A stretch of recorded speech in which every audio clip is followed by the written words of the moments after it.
Dr. Srikumar, Dr. Rajani, and Professor Shetter, who passed away this year, and also Professor Ranganathan, who has been part of the group. So it's a great pleasure that this has all come forth in this very important way and in these very difficult times as well. So have I been able to share the screen now? Yeah, is this? Yes, yeah, you can go ahead. Yeah. So we'll carry on without much ado. So of course, Smriti did say that this would be a broader and more general sort of audience. So I thought I would talk about a subject which is a bit closer to my heart. Do I turn off the video then? Because no, I think it's nice to see your face when we have the presentation as well. It gives more of a live feeling, if you're okay with that. Yeah. But I'm not sure why this. Okay, fine. So yes. So I'll be talking now about the archaeometallurgy and ethnoarchaeology in the Nilgiris. And I think that this topic particularly fits in this context of back and forth in time, because this is such an amazing cultural landscape, the Nilgiris, which has been UNESCO World Heritage Site. And of course, it's been known for the very rich natural heritage, but it's also a very rich and ancient cultural landscape. And I think if you look at this, the slide itself, it tells you, it points to you what I would say as a promise and challenges of archaeology in the Nilgiris. Because as I discovered when I tried to get closer, that is of course the Mand of the pastoral Toda community. And you see the Asiatic buffalo, and you also see that it is surrounded by a stone circle. And I think we've already heard from earlier speakers on the significance in terms of cultural landscapes and megaliths and so on. And but the interesting aspect with the Nilgiris is that it's a lived landscape to do with these cairns and megaliths and so on. And for example, this elderly Toda lady immediately came up and she was very committed to not allowing people to just wander about and explore and things like that, because this is a sacred dairy temple of, so apart from the Asiatic buffaloes, the Todas and so on, they were, it's so, as a researcher, you can see the limitations in terms of the exploration. And I'm so glad that she was so committed to her beliefs that she wasn't prepared to allow people in there and so on. But, she was wonderful, and she draped me with the Toda shawl, the Putukuri as it's called, which has now obtained a GI indicated tag, and that is one of the most famous aspects of the Todas and so on. And then she, coiled my hair and things like that. So you could also see that she's aware of this tourist interest and so on at one level, but very clear about, guarding her territory in terms of the beliefs, and it is quite a remarkable thing, really. And now the interest, of course, in Nilgiris has also been growing because, of course, last year through 2019 was marked as 250 years since John Sullivan visited the Nilgiris, and thereafter, by about in about 10 years or so, Uttakamand had become the summer capital of the British. So, many of the during their forays in the Nilgiris and so on, many of these cromlechs and cairns were documented by them and uncovered. So this was probably the kind of typical landscape that they saw, which they described in so many terms.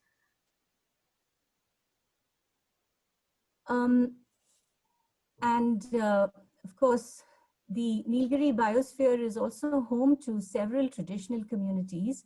The Todas are the oldest indigenous community, but there's a network of several other communities who have been inhabiting that region for very long, including the Kotas and the Kurumbas and the Badagas. And there is a very rich weave of intangible cultural heritage and several intriguing facets of historic connections with the landscape.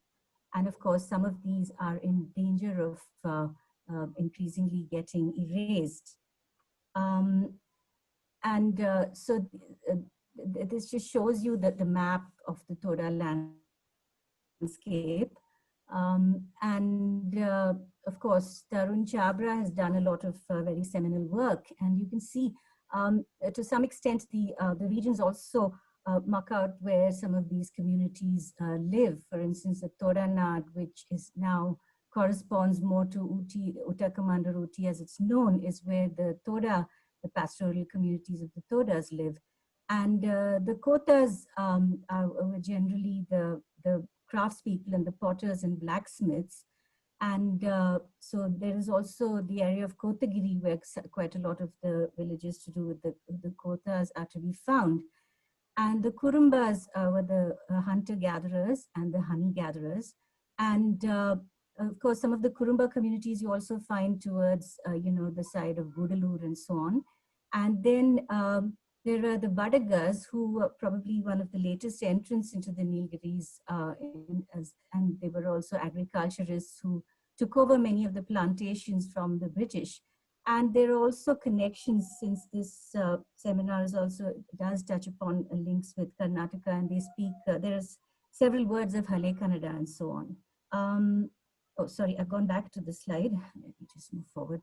Yeah.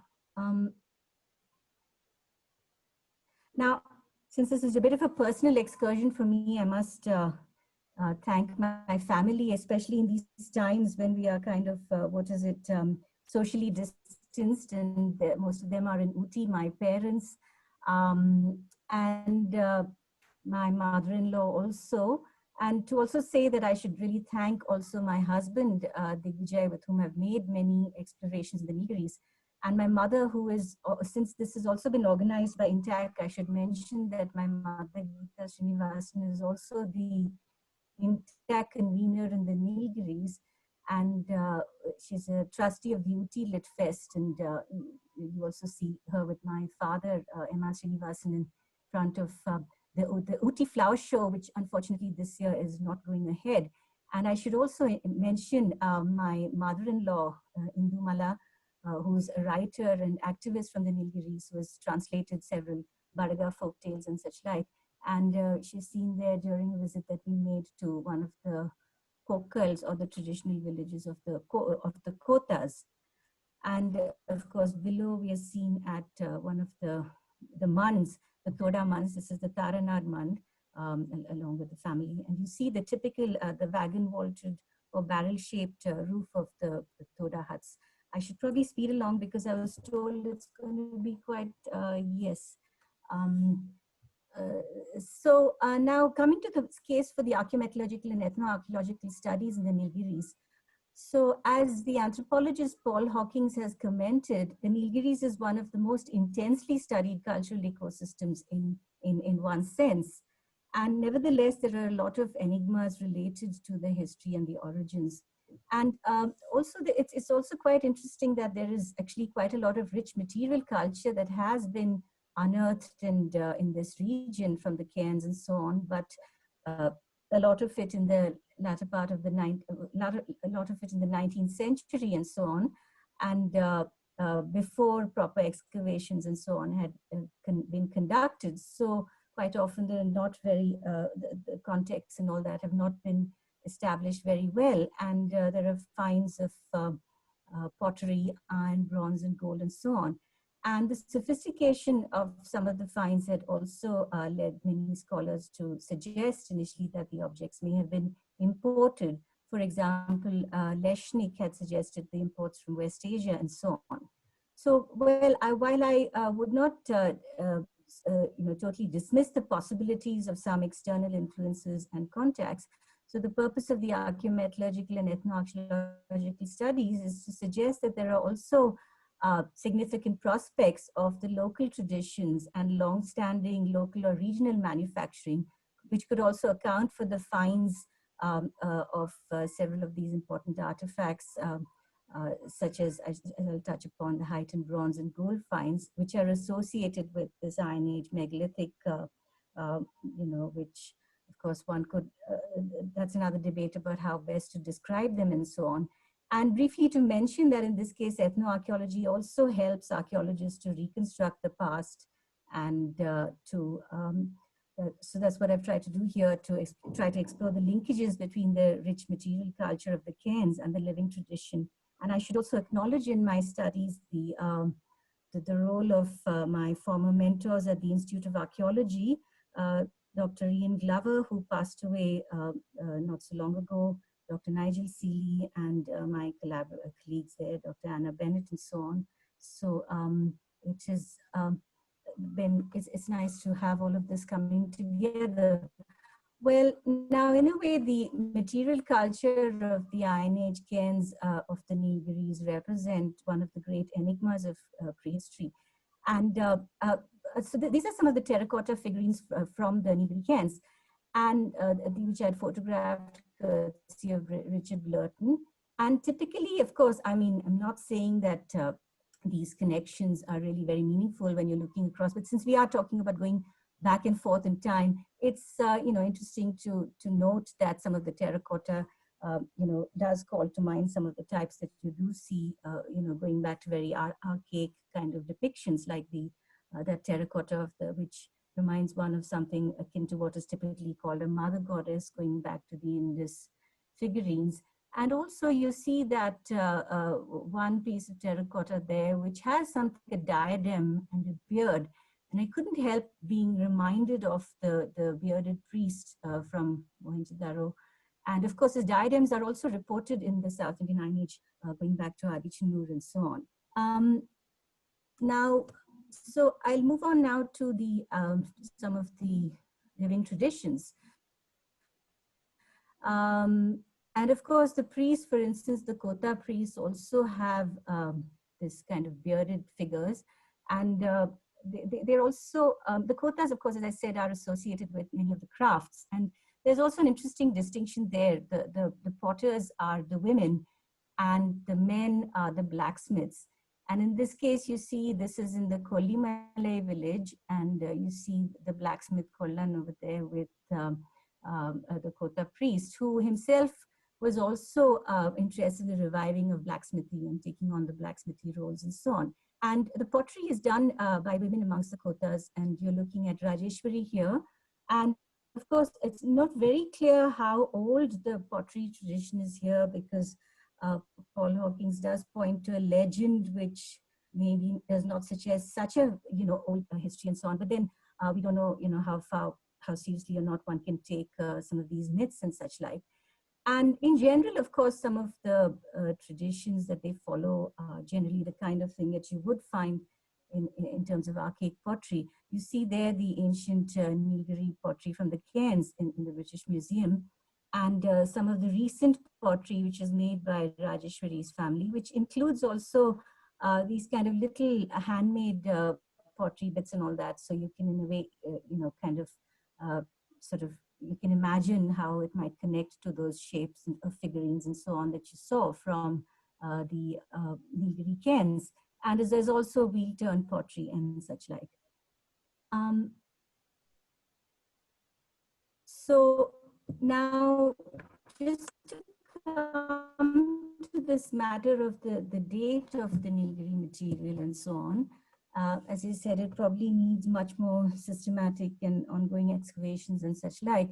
But one feature that you saw from other sites, such as Adichanallur and so on, is you do find these vessels with lids, both in terms of the pottery depictions, such as you have this pottery depiction with an animal figurine, and then you also have a metal vessel with all these figurines of what looks to be like a dog or goat or whatever from Adichanallur.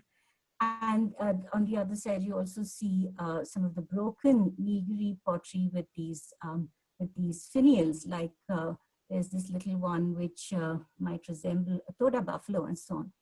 And so these had been loosely dated to about perhaps 8th century BC or so by the Olchins and other scholars.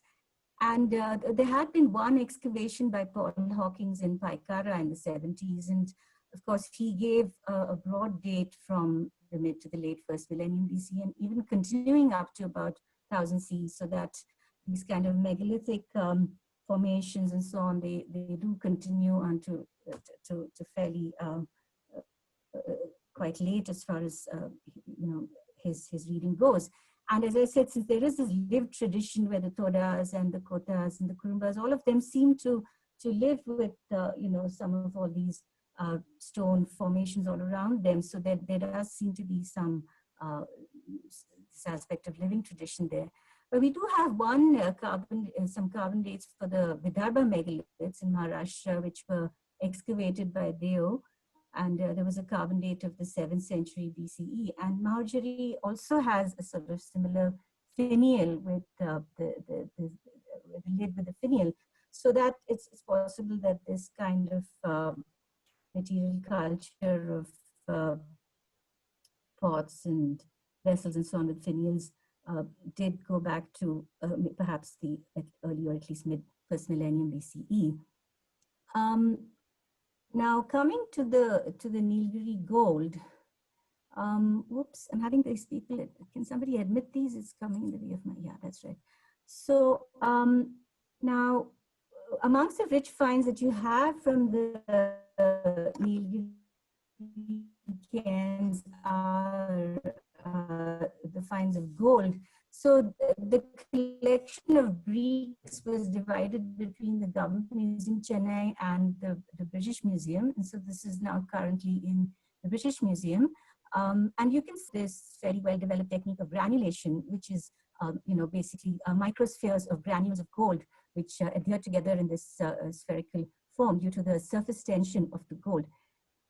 And the use of granulation was, of course, quite well developed in the Hellenistic world.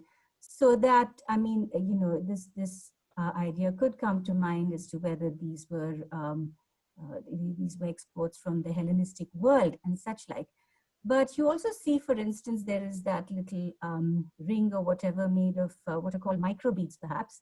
And of course, the use of the gold microbeads is something that you also see, which goes back to the Harappan context. Of course, there's a big break, so you can't necessarily talk in terms of continuities. But anyway, it's interesting just to note that the use of microbeads, at least as a technology, was certainly something which was prevalent much earlier in the mature Harappan period, as you see that example in the National Museum. And of course, now the Nilgiri, there are more and more finds of gold which are coming up. For instance, the gold ornaments are also found from Kirari, which is an ongoing excavation and has had some dates of the 6th century BCE. And Kirari, in that sense, also pulls the date of, supposedly pulls the date of the Sangam era and so on back by a couple of 100 years or so. Now, so you're looking at a Kota lady from Kollimalai who's wearing this very distinctive jewelry, which of course it includes gold and also other kinds of ornamental motifs. And the hair is, it's a sort of bun which is to one side called the kokot. And of course that hair to one, the bun to one side is also something which is seen in some other parts of India, such as the Gond women also typically wear their hair like that. And it also recollects again in this sort of, one can't help but making these connections, whether they're valid or not, but just anyway as an observation that you also have the hair worn to one side by the Mohenjo-daro dancing girl. And the Kotas in the past were also said to, of course, although nowadays they only do blacksmithy and such like. Oh, where is this hanging? Nasu, just see. Okay. So now this area of the Nilgiris does have some auriferous quartz veins and reports of stream gold also, which is in the Gudalur area of the Nilgiris. And this also extends into the bordering area of the Wayanad. So typically, basically, gold could be obtained by mining what are called these hard rock veins, which consists of auriferous quartz veins, and then those are mined out, and then by a process of ore crushing and so on, the gold is separated out. But also the alluvial, the rain and such like, they tend to carry the alluvial gold down to the lower tracts.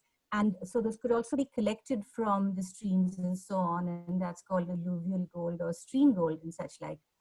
And it's interesting also that the Roman Pliny also mentioned gold from the Nigris. And that has also been, it has been speculated that that might refer to the community of the NIAS, and that could also refer to these regions which border Kerala, because Gudalur also borders Wayanad, which is in Kerala. And the district gazetteer also mentions mining even up to the time of Tipu Sultan, and British were also prospecting there. So this is one of the old galleries there. And it's also thought that the Hoysalas might have also been, there in that region and prospecting for gold and such like. And so we had visited, myself and Digvijay had visited, probably going back to the early 90s, and we visited some of the old workings and observed some of this mining, which is of course illegal, and the panning for gold by the local Kurumba communities, and particularly by the children, and who were very good at this, and they showed great skill. And so the technique actually that they were using was because of the fact that there were such tiny traces of gold, really, that they were using this amalgam method, where they were using a bit of mercury and so that it would pick up these various bits of gold and so on. And then once they had got this blob of mercury amalgam along with the small grains of gold, then they would put that blob of mercury amalgam onto a little leaf and then just burn the leaf out, and then it would leave behind this residue of gold. And of course, this is, and then they would probably get a pittance from it from some of the local money lenders and goldsmiths and so on. But so this is how they were eking out a living. And of course, this also does result in some mercury contamination and such like. But it seems that this is not something, this is something which could have been practiced by the Kurumbas going back in time, because there is also a reference in Seville, where he talks about the Kurumbas being involved in, so mentions that the Kurumbas were thought to possess knowledge of sorcery and metallurgy and so on. And again, their livelihoods are, this is quite a marginalized community in many ways, the Beta Kurumba community as they are called. And now, the other set of the Kurumba communities are the Aala Kurumbas and the honey gatherers. And this is an artwork by one of the Aala Kurumbas, which had been collected by Digvijay. So these are made by pigments which are collected from tree resins and herbs and leaves and so on. So it's the leaves which give the green color, and the brownish color comes from tree resins. And you also see them here, with a pot of honey and doing a sort of dance. And it's also interesting that in the center there, they have something which looks again like a stone circle in a way. And there's also a little stone inside, which, it's a formless stone, which many of which actually you do see in those areas, and probably some kind of precursor, maybe even to the idea of, what in later, worship in Hindu worship becomes a lingam. But there is, again, the worship of, it could be an obelisk or whatever. But so some of these practices, and also it's quite interesting because many of us in the South who do encounter megaliths and stone circles, this is quite interesting to see that there could have been some lived association and ritual associations of this with some aspects of this. And I also should mention that the honey gatherers have also been captured, of course, by various scholars, but also by the photographer Ramya Reddy in this lovely book, Soul of Nilgiris, and to which also my mother-in-law Indu and my husband Digvijay have also contributed to that book. so which you all may have had a chance to encounter, more of a coffee table book and so on. So now I come to the, I didn't want to kind of swamp this talk too much with metallurgical detail, but anyway, so I now come to the discussion where the main aspect of the archaeometallurgy and ethnoarchaeology connection, which got me interested in the Nilgiris, which is that there's a collection of about, I think it would be about 100 vessels, which are distributed across these two collections, the British Museum and the Government Museum, Chennai. And this is one of the vessels from the Government Museum, Chennai, which is from the Nilgiri cairns. And so these bronze vessels are quite extraordinary because they're very, very thin rimmed.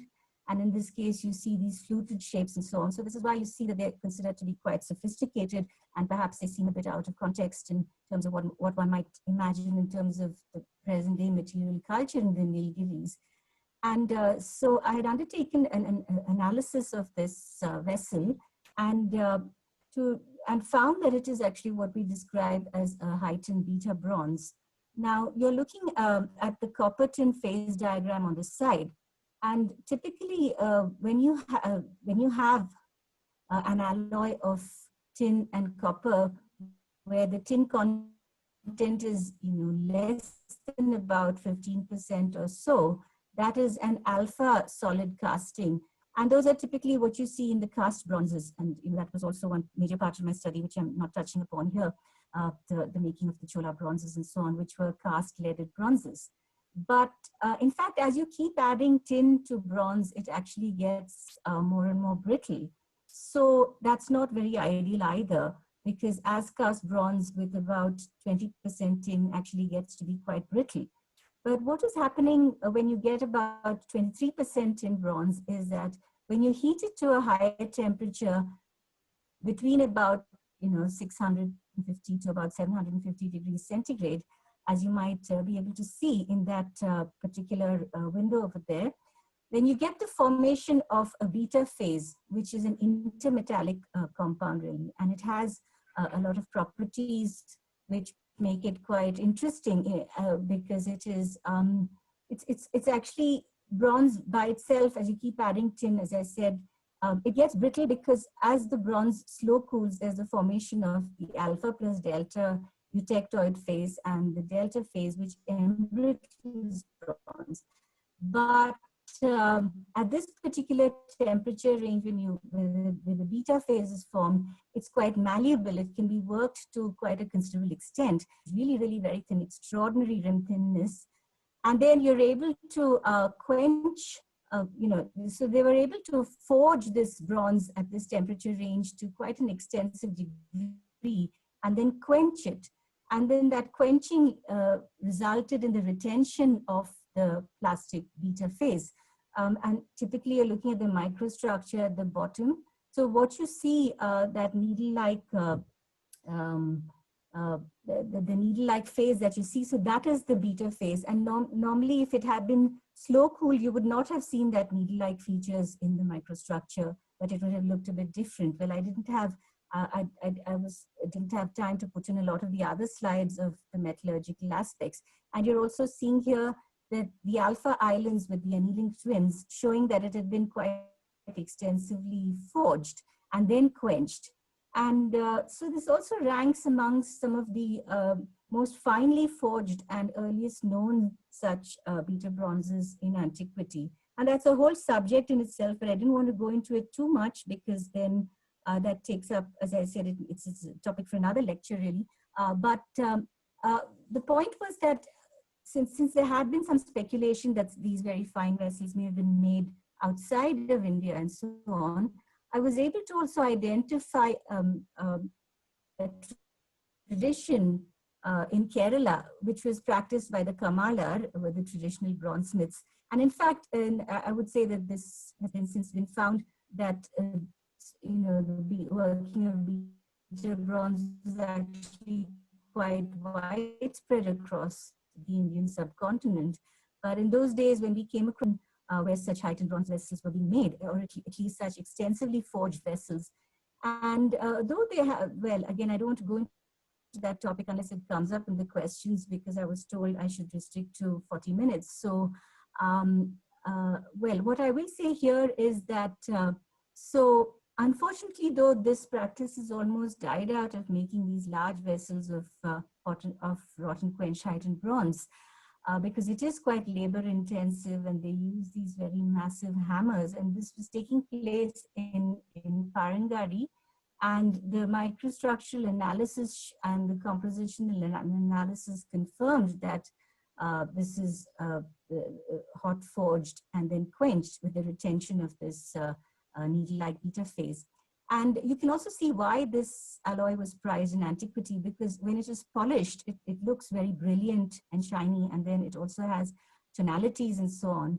And you can see the difference between the quenched outer skin and the inner skin and so on. So, and this is what is called Odu and Otopatram. And as I said, it was quite widespread, really, and a lot of them are just getting remelted and recycled these, lately and so on. But what was also interesting is, and this workshop was in Palakkad district, was that there are also these connections which could be made, with the kind of some of the patterns which are seen in the Nilgiri megalithic, well, in inverted commas, megalithic vessels. And this was a traditional lathe which I saw in Palakkad.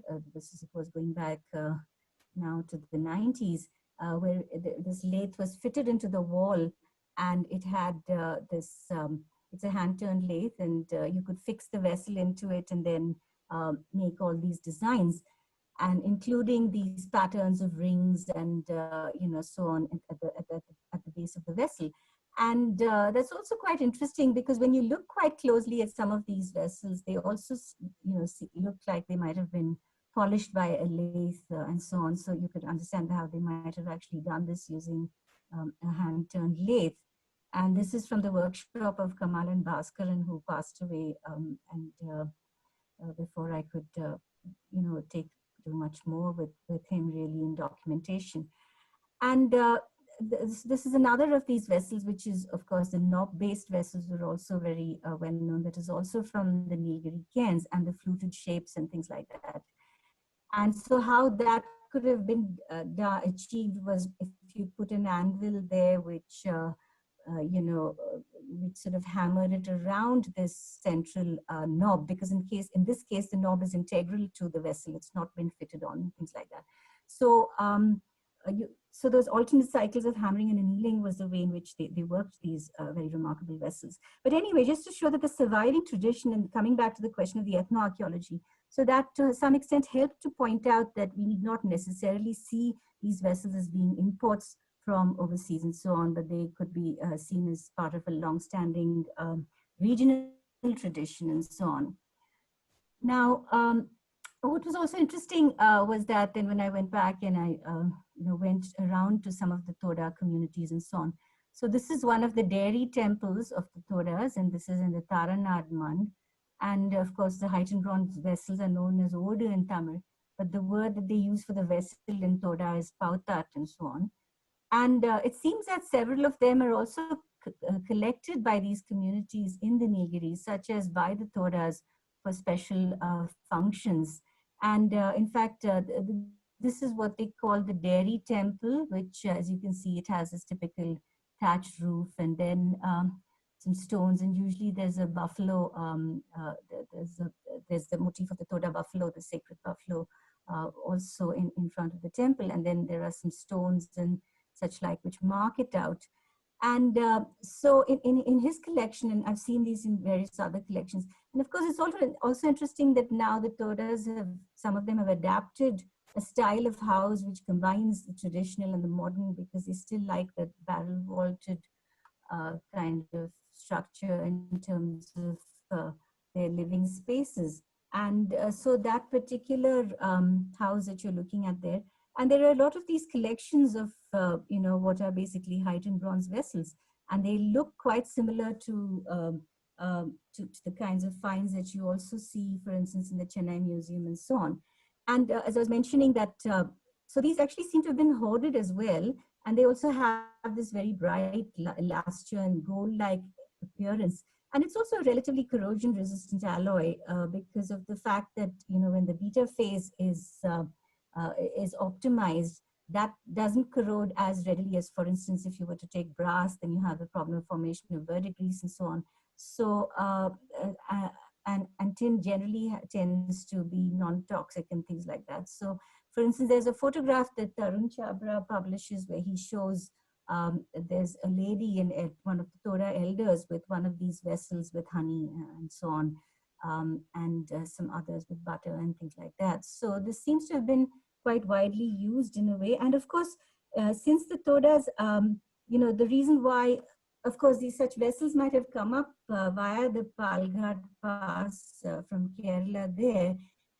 And, the fact that they had a burial tradition as well over quite a span of time is also why some of these, have actually been found in the record. Whereas if you see the present day in Kerala in the plains, I mean, these vessels are just, recycled all the time, and they are melted down and new vessels are forged out of them because, it's quite expensive to procure copper and tin fresh. And, the craftsmen also tell you that as far as they're concerned, they're doing a service because when they get tarnished, they just make new ones. So I think that's been quite a long-standing practice as well. Yes. So I didn't know how much time I had, and I thought I should leave the blacksmithy of the kotas for another talk. And I think, I think I must be running out of time. So just have another, I think I'm almost close to finishing here. Well, I'm sorry, a lot of these things are, yeah. So now you're looking at a photograph of a Kota village in the Nilgiris, and here again, you see the ways in which they were living, in harmony with all of these cairns and, these old stones, so to speak. And here, in fact, in the distance, you're seeing the temples of the Kotas, the temples to their deities, Ammanor and Aimanor. And again, and you have a lot of the spears and so on, which is sort of flanks the roofs and things like that. And, but they, and also this demarcates the blacksmithy furnace was on one side. And of course, as I said, with the Kotas, the potters are the women, but they do have a certain kind of demarcation there because the men are the blacksmiths and they generally don't encourage women to enter the metalworking space. And they say that's also associated with the fact that there's heat and so on. And, so the association with heat and such like is something. So they keep the women folk away from the metalworking space. But you see that this line of, metal, it has some significance because, for instance, when I just sat down to lean on that, so he told me that as a woman, I should not lean on that stone. So these stones do have a certain significance and their own set, their code and so on. And it's quite interesting because in a way, the Kota women are by no means, they're quite outgoing and many of them are educated now, but they're quite, forthcoming and they seem to have their own identity when it comes to, being potters and such like, but they just followed these rules and so on. And I also saw in the Kota, they have these attic spaces. So there were quite a lot of these vessels, which again, of course, if Kerala at some point was obviously making a lot of bell metal and so on and the others, so it could be some of those, but still, and some of them did look again like heightened bronze. And I did wonder because the Kota smiths also use very big anvils and hammers and all, and they were silversmiths and so on, whether apart from blacksmithy, they also engaged in bronze craft. And and as I was talking about the Todas also living in harmony with these cairns and circles. And also I think that there's a lot of concern now about, apart from the intangible heritage, also the built heritage and the settlement history and so on, which is also in danger of being lost and which could provide links which could connect to the past and the present. So I think I'm almost out of time here. So I think I should, well, as I said, the Nilgiris, it's a space. I just wanted to end on this a little bit of a Winston note. It really is a space, which it also captures your imagination in so many ways. And, this was every 12 years, you have this rare blooming of the Kurunji. The Kurunji is also referred to in this, it's also talked about in the Sangam literature. And so this was a time when I went all the way up there to look at the Kurunji with my father. And, there's also this resonance of the Toda roof in this Pallava wagon vaulted roof of the Bhima Ratha, which in a way stands testimony in stone for this archaic built form of the Toda hut. I mean, of course, the language, people say that it's Proto-Dravidian, but when you hear it, it doesn't, sound like many things we've heard. So again, this stands testimony to the need to document. And actually, as of now, I think apart from Tarun, there's almost nobody who outside the community, apart from Tarun Chabra, who actually knows the language well enough and so on. So there's a lot to be done in that sense as well. I should also mention that the Nilgiri Library, which is a more, a very old and august institution in its own right, has also been restored by my mother, and she also did it as a tribute to my great-great-grandfather, C.P. Ramaswamy Iyer. And this paper is also appearing now in a volume by Paul Hawkins, which is a commemorative volume of Orient Black Swan. And again, I should thank my past collaborators, Dr. Ian Glover and other colleagues at NIAS, and also the Government Museum, British Museum, and other colleagues, Toda friend Daniel, Balaji, Uday, and Suresh. So thank you again for this opportunity, and to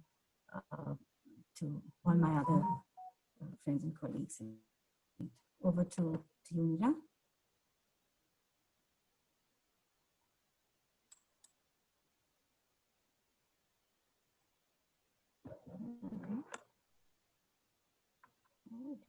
Time. Hello? Oh, I have to stop the screen sharing? Yeah. Yeah, okay. yes, ma'am. Yeah. Okay. I don't know. I just completely, I don't know. I don't know how I took the time. So I wasn't able to keep track, I think. No yeah.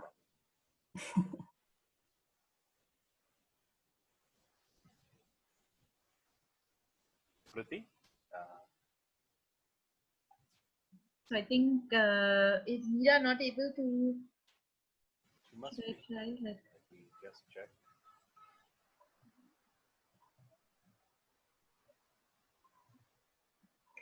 Thank you so much, Sharada.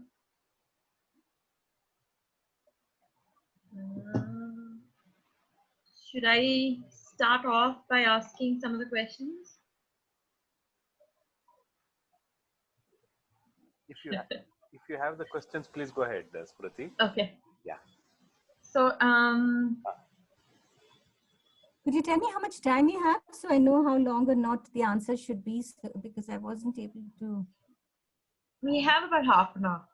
Oh, we have half an hour. Oh, okay. So your timing was great. So. Oh, okay. I thought I was running out of time. So I was wondering, one of the questions that may help, I was thinking, is if you could tell us a little more about heightened bronzes and whether the practice of making them has continued till today.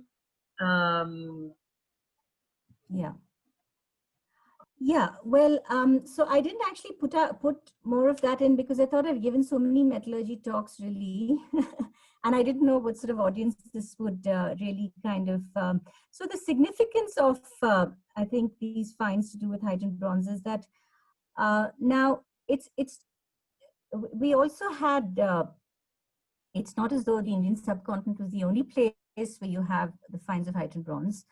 You also have, because the early research in heightened bronze was actually done on Southeast Asia, and in fact, that which I got familiar as well when I was at the Institute of Archaeology. My colleagues, Nigel Seeley, Ian Glover, and Anna Bennett, who had been working in Thailand. And so you did have, from some reasonably well-dated context there, of about the about 4th century BC from sites called Bandontepet, and so on. So initially, of course, so it had been thought that because Thailand is quite tin rich, that would have been a likely place where the heightened bronzes, were more widely made, and then they could have then followed this trajectory into India. I forgot one slide which had a map. Can I go back to the screen share and show that? Or is that going to be difficult? I think that map might be... Yeah, you can, Sharada. Please go ahead. Okay, so I have to again go back to screen share, right? Yeah. Okay. Yeah.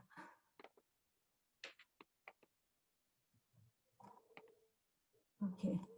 So, I mean, subsequently, there have been quite a lot of studies. I have myself also then identified some more examples of bronzes of tin, with beta bronze of about 21% tin from the Vidarbha megaliths. And then I also had studied a sample from the Gandharan grave culture, which had been given to be by Nigel Seeley, and then subsequently also from Kodumanal from 3rd century. And I mean, that's a whole talk, but I didn't really want to go down that route here somehow because I thought this would be, it would be nice to just focus on the lived heritage of the Nilgiris and so on, and Adichinlur and so on.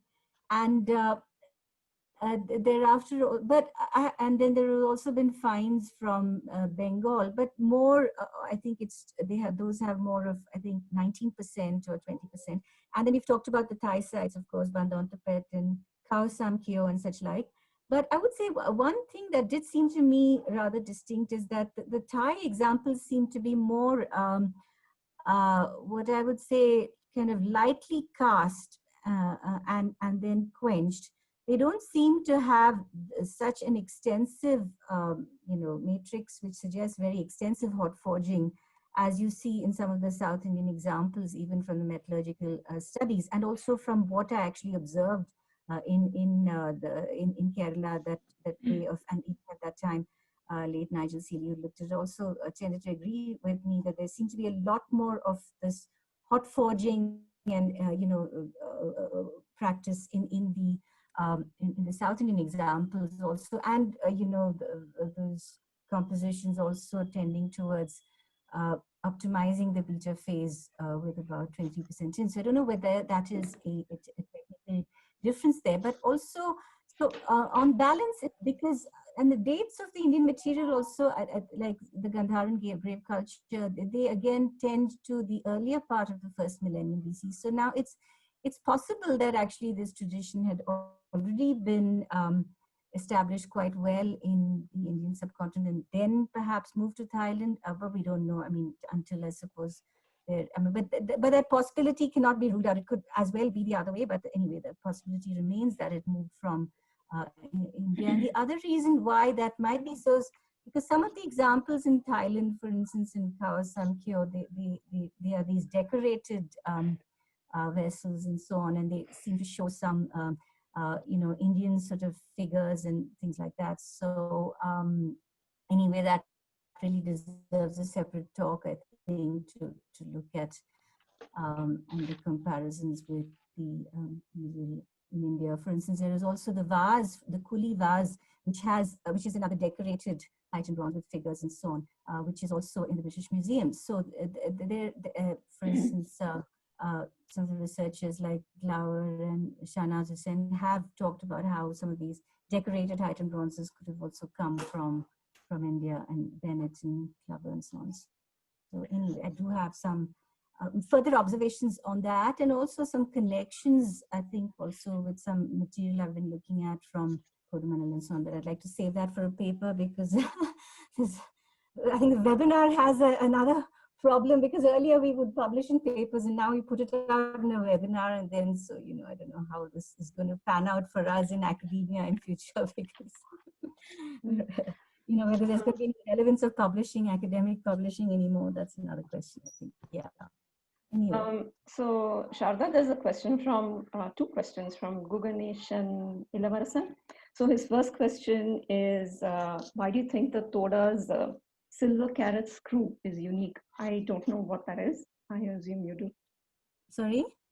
Why do you think the Toda's silver carat screw is unique is one question. And another question from him is, can you say a little bit more about the gold amalgamation technique that they had? Yeah. So I'll answer the second question first. The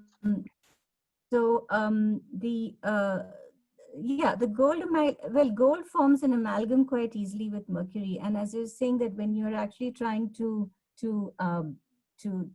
to pan the gold, because basically when you're panning the alluvial, in an alluvial stream, the heavier particles of gold will settle down and the lighter particles will get washed off. But here, because these mines have been so extensively mined out that they are what we call uneconomical, and so there's really there's very little gold actually that can be very easily retrieved. So the amalgam, because of the fact that mercury forms an amalgam with gold, it tends to pick up and collect this in a globule, so that the gold tends to get collected. And then when you burn that blob, then the mercury, so one sensible way of doing it to retrieve the gold. Yeah. Padmaja has another question. Padmaja from Chennai has a question. Is there less of silversmithy in the Nilgiris than goldsmithy? And is that because there are no silver mines in the area? So, no, you don't find silver in the area.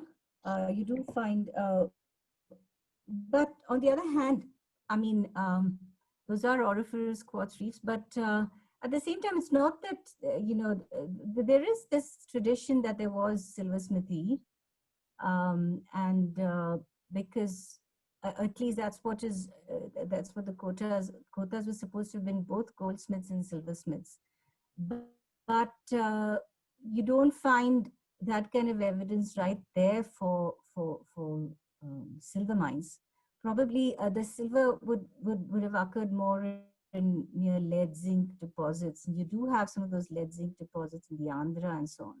But I don't know. As I said, it's something which. But I remember that this Toda lady. Of course, they do say that some of the recent Toda jewelry and all that.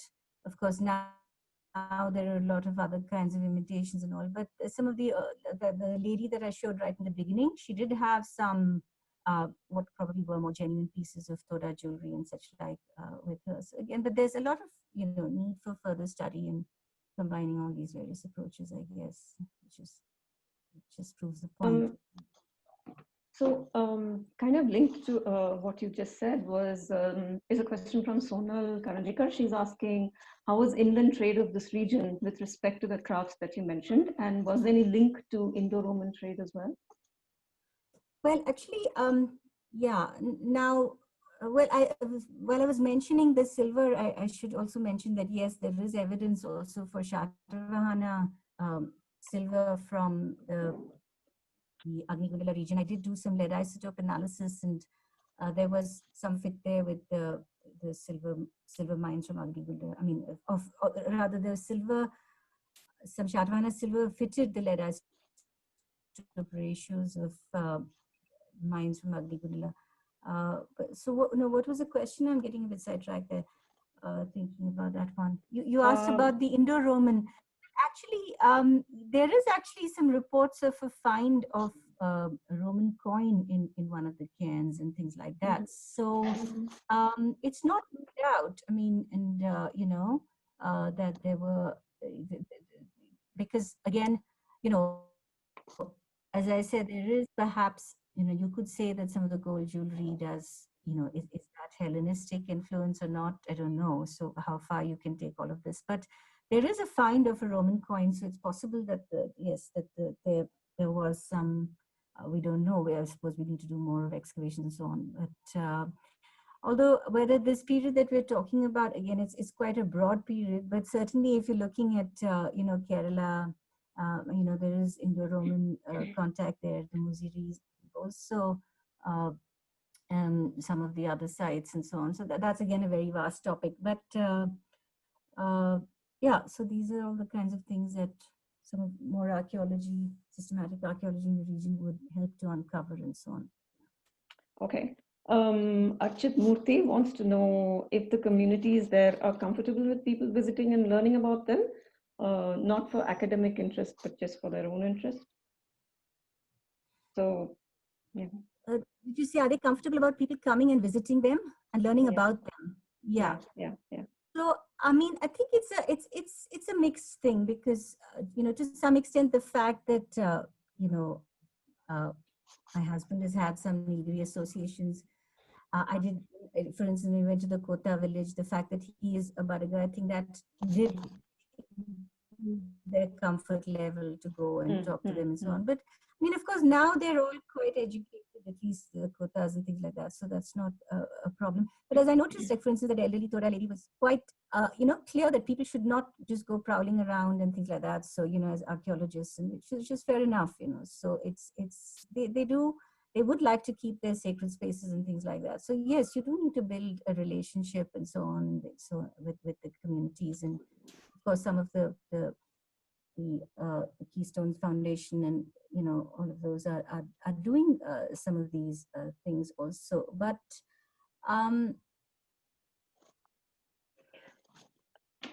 yeah, but they do have a certain sense of their own space and their own dignity, and I don't think that's something you have to kind of build a rapport and relationship over time.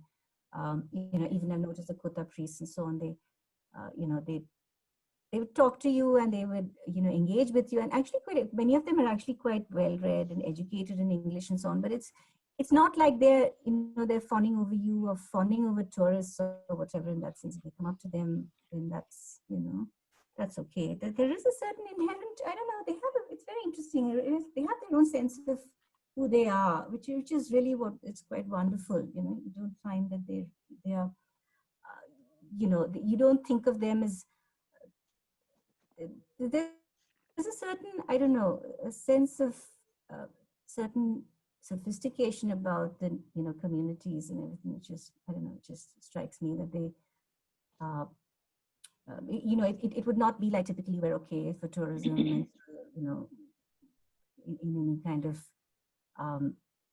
they're not seeking it out in that sense also, which is good. So that's the way otherwise it all becomes very commercial. Okay. Yeah. There's a question from Geeta Verghese. She asks, I think it's quite interesting, as a dance practitioner yourself, can you comment on the post-honey gathering dance and the significance of the stone circle and the postures of the dancers? Yeah. So, well, the Kurumbas are also musicians and dancers, and they also use the kombu kind, is some kind of, which looks like one of the kombus, which they, I didn't have time to go into all of this because in a way I didn't have too much time to prepare for this talk, so I had to make do with what I had, and some of the material, as you know, with all of us is all over the place and things like that. So yeah, but if you know the kombu, trumpet, they also use that, and they also make that there and so on. And so, but I mean, that particular depiction, if you're referring to that, so there's been some, I would say, for instance, let me see, in Ramia's book, they have, she has published a bit on the dances, and they have a certain, the stones do represent ancestor worship. I'll see if I can get a photo of that onto the screen or something, but not very easy. Yeah. And there's a whole group of them which represent the ancestors. So there seems to be sort of significance to do with ancestor worship, as well. So there is a lot of aspects to be studied and things like that. And that's also on the way to, wait a minute. Anyway, I don't know. Yeah, anyway, so I think you should, lots of these things, are actually, what one can do is to bring forth some interesting aspects, but a lot of it is about also doing your own thing and, learning about it, the information, well, so-called experts, because nobody can be an expert in everything. Okay. Hemant wants to know, what would you say are the main, I think this will be the last question, ma'am. What would you say are the main contributions that archaeometallurgical studies can make to archaeological research in general? Well, there's different facets. One, of course, is in terms of history of science and technology, because it's important to look at the progression of alloys and things like that. Now, for instance, I think before I really, did some of this work, it was generally thought that maybe in India they used bronzes, but it was mainly bronzes with, a lower tin content, that they had been able to, figure out the use of, bronzes which optimize these higher tin phases and things like that. had probably not been totally recognized and things like that. And I should also mention, it's quite interesting that there is also an account of, of Strabo, who is, who talks about Nearchus when he goes to the Indus region. He talks about the Indians using pottery which shattered when dropped. And one commentator, I think Nigel Seeley, had suggested that this could actually probably have referred to heightened bronze, because, I mean, although the forging of it makes it, more ductile and things like that, and once it's quenched, it's not as brittle as it might have been if it had not been quenched. Nevertheless, it still is quite fragile. And this is actually, funnily enough, how I came to know about this tradition, because my grandmother, when I spoke to her, and of course my family, as pointed out, has a lot of connections with the Nilgiris. She kept talking. Yes, she of her own account mentioned that these vessels, were used a lot, the Ottapatram, which would just break when dropped and things like that, which was exactly what Nearchus had been saying. And so that's when I got to thinking that maybe this was something which was, also going on in India. And and she told me those vessels were made in Trichur. My maternal grandmother Janaki. So that was how actually we went first and started looking for these heightened bronze workshops in Kerala and so on. So, why I mention it is, so the significance of archaeometallurgy is, I think that this is a very important dimension of the material culture. And if you didn't have that, then you would not perhaps see it in totality. The skill sets that were there and so on would be missed in the archaeological record if you didn't also have that dimension. And then, of course, there's so many other aspects that we've talked about, the resources and the mobilization of resources and how they came from different places and trade and so on. So it's a very, I would just say that it maybe messes the picture up a bit more and adds to complexity of it all, which is, I think, also a welcome additional source. And also because this kind of period, and also even in today, these communities, the Todas, the Kotas, the Kurumbas and the Badagas, they have no script. It's all dialects. So there was no written record of there's no, it's all oral histories.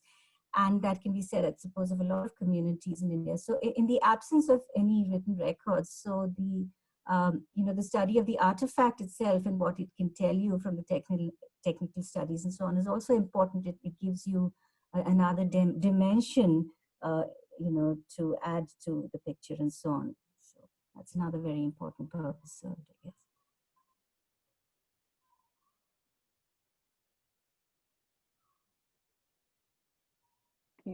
So you're running out of time, so I think we will stop with that. Thank you so much, Sharada, for making it to this. We've been wanting to have you give an intact talk for the longest time, so I'm glad it finally happened, even if only online. Smriti, I'll hand it over to you. Yeah, so do you want me to talk about tomorrow's talk a little? Was that what you were going to say?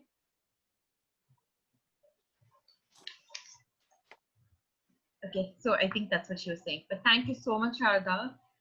But just to add a small note for tomorrow's talk, the talk is by Professor Susmita Basu from the University of Calcutta, and she's going to be talking about Ashoka, South India, and Buddhism. So thank you so much for coming, and we hope to see you tomorrow.